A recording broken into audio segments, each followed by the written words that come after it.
Izay aloha no izy, izay aloha ny vita. Nivalona teo ny propaganda fampelezan-kevitra amin'ny fifidianana solombavam-bahoaka ho tanterahana raha amin'ny alarobia 7 Mey 2024 ho avy izao. Andro tsy fiasana kanefa andraisan-karama. Miisa 13 ireo fidian'ny vahoaka isolo tena azy eny amin'ny antenimieram-pirenena fa efa nampanao lalàna. Mpanao lalàna fa tsy mpanao lalana.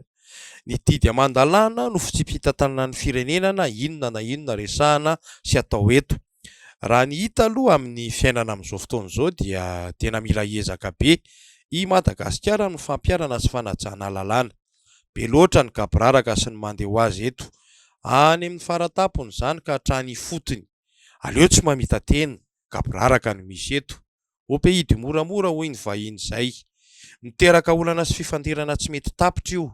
Mampirongatra kolikoly, manome vahana vondrondolom-bitsy, fa kosa sakana goavam-be ho amin'ny fandrosoana iombonana. Mahatratra 520 isan-jaton'ny malagasy no mahantra. Any ampelantanan'ny ray isan-jaton'ny mponina miaina eto ny 90 isan-jaton'ny harena. Tena hoe tsy milamina. Tsy ny fifidianana no hoe hanova zavatra be ka hiteraka fahagagana eto, fa ny fandraisana andraikitry ny olom-boafidy mba hitsinjo ny tena tombontsoa iombonana sy ny tombontsoa ambonin'ny malagasy sy ny fireneny ary ny fahatongavan-tsaina ny voaka ihany koa. Ifampizarana ny andraikitra, fameno ny asa atao, samy mitondra ny anjara birikiny. Tsy tokony hikivy izany mihitsy fa raisina ho lesona ny tsy mety, nahaso lavaka ka hijoroana ho amin'ny fanovana tena izy. Hanovozana loharanom-piainana tsara kokoa ho an'ny isam-batan'olona sy ny fianakaviana. Mandeha ho azy ny fampandrosoana isam-paritra rehefa tafapetraka izay. Tena izao ny fotoana ny fanovana. Tsy misy vahiny andrasana sy antenena lava izany eto fa ny malagasy ny tompon'ny teny farany amin'ny fanovana tiany atao. Misimisy aminareo nahita fagnambarana nataony araiky amin'ireo zanako teto amin'ny Facebook izay misy lenga, misy vandy. Misy langy, misy vandy ny zavatra nambarany zanako teto amin'ny Facebook. Hoy ny mpanakanto Jojob Euseb. Tsy mampaninonay ny zavatra nataony zanako tamiko satria izao no tsy nahiny taiza azy hoy izy. Fa ny mahakasika ilay ivadiko ankehitriny kosa dia tena tsy marina. Tsy nanome ravin-kazo na tapakazo na nampisotro rano ny vadiko teo aloha izay fanody mandry izany ity vadiko ankehitriny ity. Tsy mpamosavy izany izy hoy Jojoby. Fa mitaky fahamatorana avy ampanao politika isika. Zay zany dia miantso ny fahamatorana mpanao politika. No ny nenaneny tsy namoaka sary androany fa poste électoral avoakatsika ihany le sary fa manana sary be da be zahay.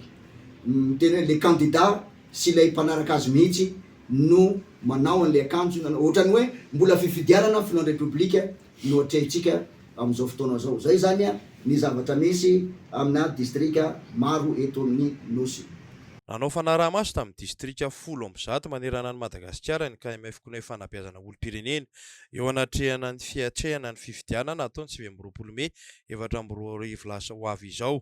Araka ny tatitra nataony nahavita ny asa ny OVEC ny fitsanana vomban'ny lalam-panorenana tamin'ny famoahana ireo lisitry ny kandidato tosa ny famaranana ny lisitry ny mpifidy, voaja ny fanombohana fampelezan-kevitra ofisialy, vonona ireo taratasy ho fikirakira amin'ny andron'ny fifidianana ny alarobia ho avy izao.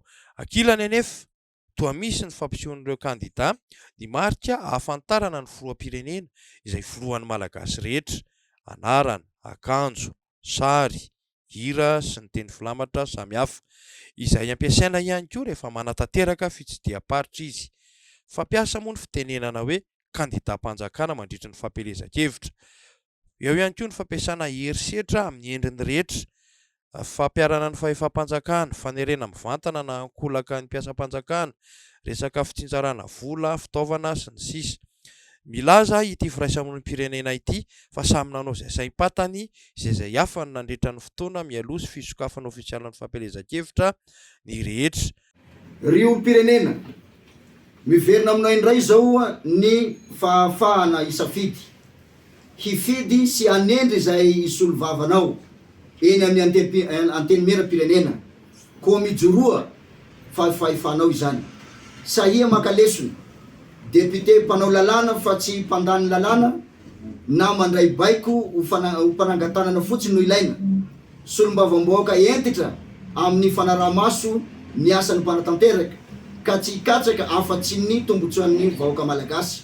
Any amin'ny olom-pirenena ny fahefana hifidy sy anendry izay ho solombavamboaka hoy izy eny anivon'ny anteny miram-pirenena ka ny antsony rehetra hijoro sy ho sahiakalesona ny KMF-ko hoe depute mpanao lalàna fa tsy mpandany lalàna mpandray baiko ho mpanangatanana fotsiny no ilaina ary solombavamboaka entitra amin'ny fanarahamaso ny asan'ny governemanta alabviro ny mifidy ireo mpandika lalàna sy ireo tsy afaka hanaja ny fisaraha-pahefana izay fototry ny fanjakana tan-dalàna sy ny demokrasia hoy ny KMF-ko hoe dia miantso ianareo mba tsy ho fehezina ny toko ianareo antso na ny mpitondra na azy lany depute rehetrarehetra eo a mba samy hitsinjo ny tena fitiavany tanindrazana fitiavana nyity fireneny ity. Mbola mitoy ny adilahy hita tamin'ny fifidianana filoham-pirenena raha nitaratra tao anatin'izay fampielezan-kevitry ny fifidianana ho solombavambahoaka izay no ambara.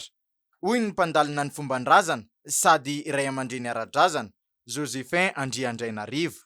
Fa tena ilay fahasoavana ho an'ity firenentsika ity fiandrianam-pirenena tena fahaleovantena am-pirenena fahafahatsika miverina ankalalahana amin'ny mpandriam-pahalemana amin'ny firalahiana sy fianakaviana fihavanana zay no maha-malagasy ny malagasy a rafitra mifanaraka amin'izay ny tokony ho jerentsika.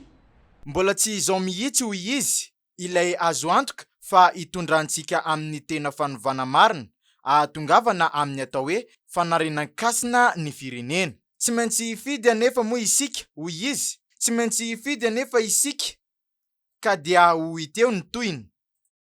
Karaha ataontsika hoe misy zavatra lesoka tsy nampahomby ary tsy mitondra fahasoavana ho an'ity firenena ity oka mba hovatsika amin'izay le izy anisan'izany ny ady hevitra politika eto amintsika tsy mitondra tombotsoa ho an'ny fiarahamonina tsy mitondra tombotsoa na atao hoe filaminana fotsiny ary satria lasa mifandranitra lasa mifanenjika lasa mifanevateva zany hoe nitahizatsika ny tanoratsika zany hoe nitahizatsika ny fiarahamonitsika fa vao maika mampalemy atsika reny satria misaratsaraka isika.